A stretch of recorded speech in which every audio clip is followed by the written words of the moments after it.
केवल सदानंद पति आप लोगों से नहीं डरता है। मृत्यु का भाई संपर्क साधा था आज से 1.5 महीने। एबीपी न्यूज वाले मेरे को चाय पिलाने के लिए बहुत अच्छा बोलते हैं, लेकिन कुछ दिनों से मैं रवीश कुमार जी को भी देख रहा हूँ, हो सकता है उन पे बहुत प्रेशर हो। लेकिन बात समझने की यह है, सवाल यहाँ पर ये उठता है कि विकास दुबे के मारे जाने पर जो सवाल जिंदा हैं, वो कहानियां जो मर चुकी हैं, ऐसे सवालों को उजागर करने के लिए किसी को तो खड़ा होना पड़ेगा। जब विकास दुबे मारा गया तो बहुत सारे सवाल यहाँ पर उठे कि विकास दुबे को जब एनकाउंटर के लिए लिया जा रहा था, जब विकास दुबे को हिरासत में ले लिया गया था और जब उसे ले जाया जा रहा था, तो आखिर उसके एनकाउंटर से 2 किलोमीटर पहले मीडिया कर्मियों को क्यों रोक दिया गया? जब गाड़ी गई थी तो सफारी स्टॉर्म थी, और जब एनकाउंटर के बाद तस्वीरें वायरल हुई तो उनमें गाड़ी थी TUV 300। ये गाड़ी का तबादला कैसे हो जाता है, ये सवाल अभी तक छुपे हुए हैं। इन सवालों का जवाब हम जानेंगे रेबल से। हाँ, ये वही रेबल जिनके लिए लोग बोलते हैं कि जब ये ज़बान खोलते हैं तो आग उगलते हैं, और कुछ लोग कहते हैं कि जब ये ज़बान खोलते हैं तो हमारे मन की बात कहते हैं। ये वही रेबल हैं जो इस वक्त सरकार के पीछे पड़े हुए हैं, मुद्दों को उजागर कर रहे हैं। आइए सुनते हैं हमारे संवाददाता अफसर अली ने रेबल से जो मुलाकात की, उसमें क्या सवाल और क्या जवाब सामने आए हैं। नमस्कार, आदाब, सत श्री अकाल। मैं अफसर अली, आप फिर देख रहे हैं एशियन न्यूज़ NCR, जिससे लगातार हम जुड़े हुए थे एक ऐसे व्यक्ति से जिसने पूरे भारत के अंदर तहलका मचाया हुआ है, जिसका एक एजेंडा है, जिसका एक मुहिम है, जिसका एक मोर्चा है बैड गवर्नेंस को लेकर के। आज फिर जुड़े हुए हैं हम रेबल सदानंद पति यानी बागी से। जी, आज हमारे साथ जुड़े हुए बागी, उनसे करेंगे सीधे सवाल। आज हमारा मुद्दा होगा विकास दुबे। पहला मेरा सवाल होता है कि 1964 में विकास दुबे पैदा होता है, तब कांग्रेस की सरकार थी, और जब आज 10 जुलाई को विकास दुबे मारा जाता है तब बीजेपी की सरकार होती है। तो कुछ लोगों का कहना है कि जब कांग्रेस की सरकार थी तब ये पैदा हुआ था, यानी आतंकवादी कांग्रेस की सरकार में पैदा हुए हैं, और मारे जा रहे हैं आतंकवादी वो बीजेपी की सरकार में। तो इस बारे में आपका क्या कहना है? देखिए, बहुत सीधा सा क्वेश्चन है, सिंपल आंसर दे दूंगा इसको। रूबिका जी, अगर आपको कभी ये वीडियो मिले तो आप भी सुनिएगा, आपको पसंद आएगा। अर्चना जी, आपको भी। और अर्नब भाई, आप तो शायद आते ही नहीं आजकल, जो हमेशा बोलते हैं मेरा शो है मेरा शो है, तो ये आप ही के लिए डेडिकेट है ये क्वेश्चन। जब चूंकि उन्होंने पूछा, जवाब दे देते हैं। तो जो लोग बोलते हैं ना कि कांग्रेस में आतंकवादी, कांग्रेस के कार्यकाल में आतंकवादी पैदा होते हैं और बीजेपी के कार्यकाल में एनकाउंटर होता है, उन लोगों को एक सीधा सा जवाब और प्रश्न नहीं जवाब देता हूँ। भाई और बहनों, मेरे देश के साथियों, ये कुलदीप सेंगर कौन है? क्या ये कांग्रेस के कार्यकाल के नेता थे? क्या ये कांग्रेस के कार्यकाल के पैदाइश हैं? और ये क्या वर्तमान में भी कांग्रेस के कार्यकाल के विधायक या सांसद हैं? जी नहीं, ये बीजेपी के विधायक हैं। और ये किस बात के लिए जेल में थे? बलात्कार और हत्या। और बलात्कार किसका? हमारे देश की एक मासूम बेटी का। और केवल वो यहीं तक नहीं रुके, उनके परिवार के कितने लोगों ने प्राण गंवाए, और तो और उनके केस के एक वकील ने भी अपनी जान गंवाई, और तो और उनके केस के एक वकील ने भी अपनी जान गंवाई। मैं वकील फ्रैटर्निटी से हूँ, संबंध रखता हूँ मैं लॉ की फ्रैटर्निटी से। मेरी मिसेस एडवोकेट सरिता मलिक, वो भी एक प्रसिद्ध क्रिमिनल लॉयर हैं। और जिस तरीके से एक वकील की भी हत्या हुई, इसमें हम ये बात को भुला नहीं सकते कि कांग्रेस के कार्यकाल में ये पैदा हुए थे और किसके कार्यकाल में ये कार्य करते रहे। तो बताना चाहूँगा, ये बीजेपी के नेता थे, बीजेपी के अभिव्यक्ति थे।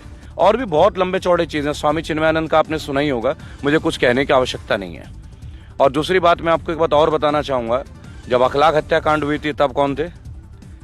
संगीत सोम जी आके इतनी बड़ी बड़ी बातें कर रहे थे शाहबेरी में, और आपके शाहबेरी तो गलत शब्द हो जाएगा, ये यहाँ पे हमारे सूरजपुर कस्बे की बात थी, बिसाड़ा गांव। जी, शाहबेरी तो नहीं, बिसाड़ा की बात कर रहा हूँ। तो क्या होता है आतंकवादी होना? दूसरे धर्मों के खिलाफ बिगुल बजाना, क्या ये आतंकवाद नहीं है? क्या राष्ट्र के खिलाफ जाना आतंकवाद नहीं है? जब खुल के अनुराग जी जैसे लोग बोलते हैं देश के गद्दारों को गोली मारो, ये नहीं बताते कि देश के गद्दार हैं कौन, और चुनाव के दौरान फिर ये कौन है? सीधी बात है। आप आए प्रश्न करने, मैं भी करता हूं आपको प्रश्न। तो विकास दुबे का प्रकरण की एक बात आपको बोलूंगा, कौन है ये विकास दुबे? ना जाने कितने विकास दुबे मौजूद हैं, और किन के पास है इनकी कंट्रोल। बहुत इनकाउंटर कर रही थी, इनको इनकाउंटर नहीं कर पाई पहले। 8 लोग शहीद हुए। मैं अभी लखनऊ और कानपुर के दौरे में था, आप लोगों ने मेरे फेसबुक लाइव में देखा होगा। उन परिवारों को संपर्क साधने के लिए गया था। आखिर क्यों गया था? 8 लोगों की निर्मम हत्या होती है, और वो 8 लोग साधारण व्यक्ति नहीं थे, वो पुलिस के अधिकारी थे। वो पुलिस जो हमारी रक्षा करने के लिए है। और जब पुलिस की हत्याएं होंगी तो मोदी जी, योगी जी, आप केवल ये बता दें कि आम जनता की सुरक्षा का जिम्मेदारी लेगा कौन? क्या केवल भगवा रंग इस तरह से डाल दूं तो अब आपके लोग हमें भगवा का हिंदुत्व का पाठ पढ़ाते हैं, तो उनको मैं एक बात बोल दूंगा, कृपया करके अपनी चोंच बंद रखें। हमें मालूम है मैं एक हिंदू ब्राह्मण हूँ, मुदगिल हूँ, तो मुझे हिंदुत्व का पाठ ना पढ़ाएं। आप कितने श्लोक जानते हैं नहीं जानते मैं नहीं जानता, लेकिन मैं भी महामृत्युंजय का जाप करके घर से निकलता हूँ। गायत्री मंत्र पढ़े बगैर हमारे घर में कोई अनुष्ठान नहीं होता, और हमारे बच्चे भी जानते हैं। लेकिन आप जब ये विकास दुबे प्रकरण के ऊपर आते हैं, उसकी पुलिस वालों की निर्मम हत्या के 3 दिन बाद भी आप नहीं पकड़ पाते। वो आत्मसमर्पण करता है और पुनः वो पुलिस वालों से ही हथियार छीनने का प्रयास करता है। जंजीरों में जकड़ा हुआ इंसान, कमाल करते हैं। देखिए मैं एक बात बोलूंगा, उनका हत्या हुआ, इनकाउंटर हुआ, बढ़िया हुआ, लेकिन देर से हुई। मेरा एक सवाल यहाँ पर होता है कि जैसे जब विकास दुबे को ले जाया जा रहा था तो उस वक्त विकास दुबे सफारी में थे, लेकिन जब उनको मारा जाता है, जब गाड़ी पलटती हुई दिखाई जाती है तस्वीरों के अंदर, तो उसमें जो है TUV 300 कार होती है, सब क्या स्क्रिप्टेड था? देखिए एक बहुत ही प्रैक्टिकल क्वेश्चन है। आपने पिछले साल मुजफ्फरनगर में एक वीडियो देखा होगा उत्तर प्रदेश पुलिस का, जहां वो मुंह से गोलियों की आवाज मारते हैं, ठाएं ठाएं, वो बहुत वायरल हुआ था, ठीक है। तो मुझे नहीं लगता मुझे और कुछ कहने की आवश्यकता है, लेकिन मैं एक बात कहूंगा कि गाड़ी कुछ भी बदले, कोई सी भी गाड़ी पलटे, मुद्दा ये था कि विकास दुबे इन हत्याओं के बाद आखिर 3-4 दिन तक छुपा कैसे रहा।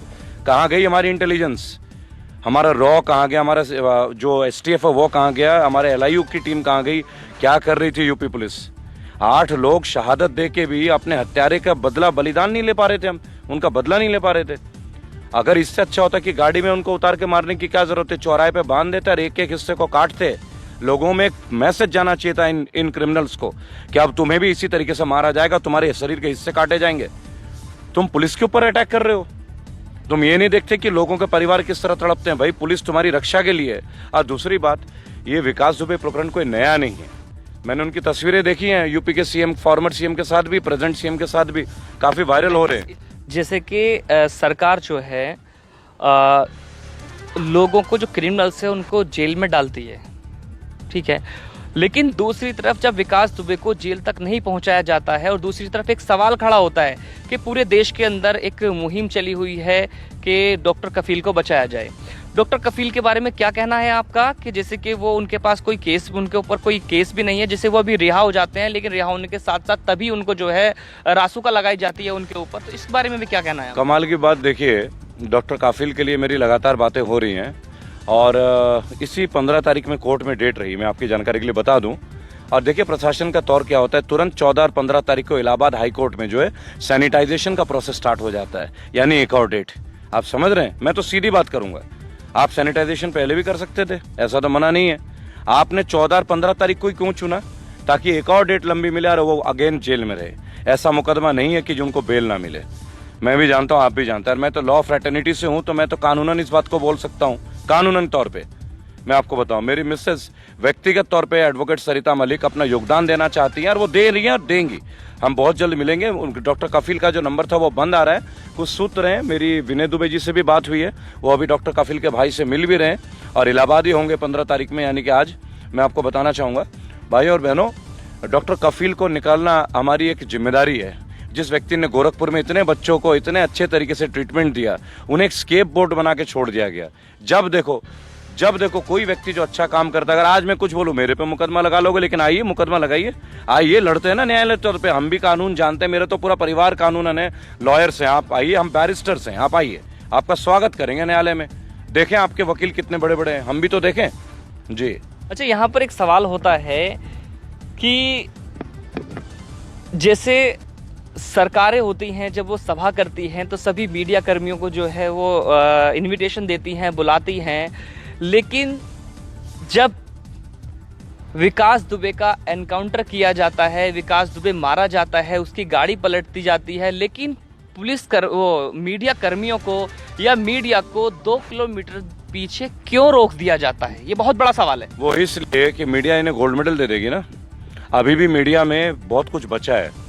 मैं मीडिया को, सारे साथियों से एक दरख्वास्त करूंगा, आप प्रजातंत्र के चौथे स्तंभ में, you are the 4th pillar, and the pillars they lay the foundations of any structure. कोई भी बिल्डिंग जो खड़ा होता है, इमारत खड़ी होती है, वो पिलर्स के और उसके नीचे का जो भूतल होता है उससे होता है, फाउंडेशन से। अगर आप भूतल ही कमजोर कर देंगे, अगर आप सरकारी दबाव में आ जाएंगे। रवीश कुमार जी बहुत अच्छा बोलते हैं, लेकिन कुछ दिनों से मैं रवीश कुमार जी को भी देख रहा हूँ, हो सकता है उन पर बहुत प्रेशर हो। मैं जानता हूँ वो एक महान व्यक्ति हैं, मैग्सेसे अवार्ड ऐसे ही नहीं मिल जाता किसी को। They are good people, but उनको भी रोका जाता। आप ये देखें ना, एबीपी न्यूज वालों ने मुझे संपर्क साधा था आज से 1.5 महीने पहले, और उन्होंने, प्रवीण यादव जी ने मुझसे बोला था, मैं नाम ले रहा हूँ, देखो मैं तो ऑफिशियल बात करता हूँ, बागी हूँ, सीधी बात करूंगा। एबीपी न्यूज वाले में प्रवीण यादव जी ने बोला कि बैखन टीम आपसे बात करना चाहती है, मिलना चाहती है।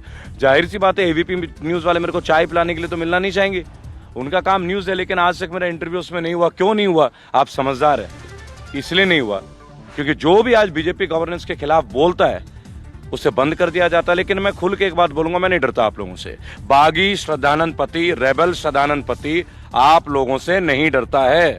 मृत्यु का भय मुझे है नहीं। और मैं बंगाल से, खुला चैलेंज है एक आपका। खुला चैलेंज है, बंगाल बिहार से आके उत्तर भारत में जमना, उत्तर भारत के लोगों के बीच रहना। आपको पता है जिन बिरादरियों के बीच में हूं, यहाँ भी एक तरह का नस्लवाद रहता है, हर जगह ही रहता है। भारत इतना बड़ा है ना कि अभी भी भारत को एक करना बहुत कठिन होता है, लेकिन मैं वो प्रयास कर रहा हूँ। और आज विभिन्न जातियों के लोग, विभिन्न प्रजातियों के लोग, विभिन्न धर्मों के लोग मेरे साथ जुड़े हुए हैं, चाहे वो क्रिश्चियंस हो, चाहे वो मुस्लिम्स हो, चाहे वो सिख हो, एंड चाहे वो जाट्स हो, गुजर्स हो, चाहे वो ठाकुर हो। सब कारण है। मैंने कभी व्यक्तिगत और कभी धार्मिक और इस तरह की बातें नहीं की। मैं बात करता हूँ अपने देश की। मेरा मुल्क की हवा ऐसी नहीं थी जो मुल्क की हवा आज आप ऐसा कर रहे हैं, पहली बात। तो अगर आपको लगता है कि खुल के लड़ना है तो अब तो 15 अगस्त को मैं समर्पित कर रहा हूं। हम तो हर जिले में आ रहे हैं। बागी श्रद्धानंद पति और उनके करोड़ों वॉलंटियर हर जिले में आ रहे हैं। आप तैयारी कीजिए। अभी तो हमने महेश शर्मा को लिया है ग्रेटर नोएडा से। अभी जिनके जितने भी सवालों के जवाब थे और उन्होंने सवालों के जवाब दिए हैं, और वैसे ही अगर आपके मन में कोई भी सवाल होता है, उस सवाल को आप कमेंट बॉक्स में नीचे दीजिएगा। फिर करेंगे इनसे मुलाकात, और चैनल को सब्सक्राइब जरूर कीजिएगा, लाइक कीजिएगा और कमेंट भी कीजिएगा। बात कहना चाहूंगा, इसी के द्वारा इसका समापन भी करूंगा कि मैं आपके चैनल के साथ हूं। आप एक बेहद उम्दा काम कर रहे हैं। मैं देखता हूं आपके वीडियोस, मेरे तकरीबन 150 इंटरव्यूज कंप्लीट हो चुके हैं विभिन्न चैनलों में। लेकिन आप जिस क्षेत्र में रहते हैं, गाजियाबाद, ये यूपी का एक बहुत ही ज्वलंत क्षेत्र है। यहाँ कोई भी आवाज उठाता है तो बहुत जल्दी आवाज को रोक दिया जाता है, दबा दिया जाता है। यहाँ की राजनीति बहुत ही गरमाई हुई और बहुत ही क्रिमिनल माइंडेड लोग शामिल होते हैं विभिन्न पार्टियों के इस क्षेत्र में। क्योंकि गाजियाबाद में अपने आप में बहुत सारी चीजें हैं, डेवलपमेंट्स हैं, प्रॉपर्टीज हैं, जिसमें लोग इमीडिएट क्राइम्स करते हैं, आप देखते होंगे। तो मैं आपकी हिम्मत की दाद देता हूं अफसर साहब। आप इतनी कम उम्र में इतने बेहतरीन काम कर रहे हैं। आप कभी तालाब का मुद्दा उठाते हैं, कभी अस्पतालों का मुद्दा उठाते हैं। मुझे लगता है कि रेबल श्रद्धानंद पति अकेला रेबल नहीं है। आप में से हर एक व्यक्ति के अंदर एक रेबल मौजूद है। इसी दिशा में चलें। आप जर्नलिस्ट हैं, आप एक पत्रकार हैं, आप एक रिपोर्टर हैं, आप अपने एक न्यूज चैनल चलाते हैं, बेहतरीन काम कर रहे हैं आप लोगों के बीच में। इसी तरह लोगों के कष्टों को आवाज उठाते रहिए। जरूरी नहीं है कि हम नेशनल टीवी में आ जाए, हमारे चेहरे को दुख देखें। हम छोटे से छोटे ग्राउंड लेवल पे भी चल के काम करें ना। किसी के परिवार का अगर दुख को मिटा के छोटा सा सुख का कारण हम बन पाए, हम एक छोटा सा 1% हिस्सा भी मान पाए, तो जान लीजिए एक भारतीय होने के नाते हमारा जीवन सफल हुआ, एक रेबल होने के नाते हमारा जीवन सफल हुआ। इन्हीं पंक्तियों से मैं आपका आभार प्रकट करूंगा और निकट भविष्य में आपका मन जब भी मुझे चाहे, मैं हमेशा आपके लिए तैयार हूं। किसी भी मुद्दे के लिए मैं हमेशा आपके लिए तैयार हूं। जय हिंद, जय भारत।